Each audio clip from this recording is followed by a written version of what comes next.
My parents would go away, and then especially my grandparents on my mom's side, they would come over, and it would be nice. So you get it more, whatever you want to call it, Yiddishkeit.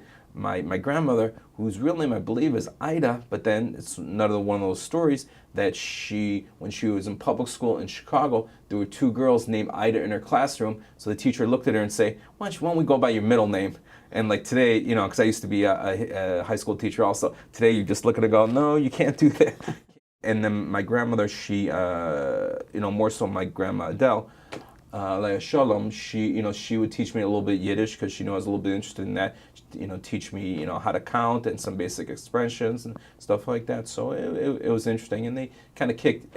Even though both my grandparents and my mom's side came here at an early age, they grew up, in very Jewish neighborhoods in terms of the old world and the old world cultures, big family. Things along those lines, and so I calculated like it would be like from years ago where your grandparents would raise you.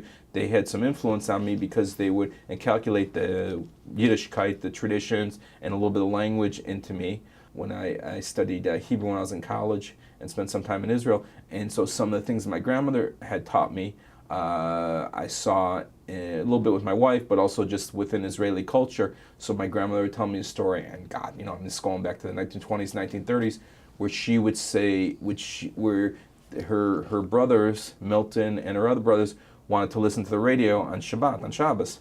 And so the grandparents, her parents didn't want that to happen, obviously. My great-grandmother went and asked the rabbi, what should she do? And the rabbi's answer was, shalom bayit. If it keeps peace in the house, just, let it go. And so, as I say, when I got a little bit more into Israeli culture, then I understood, the concept of shalom bayit. And then also on my dad's side, Lillian Stein, she would call me Sheiner Zun, and she would say that I should live to 120 years. And so obviously also from, biblical and Yiddish sources she was pulling things from.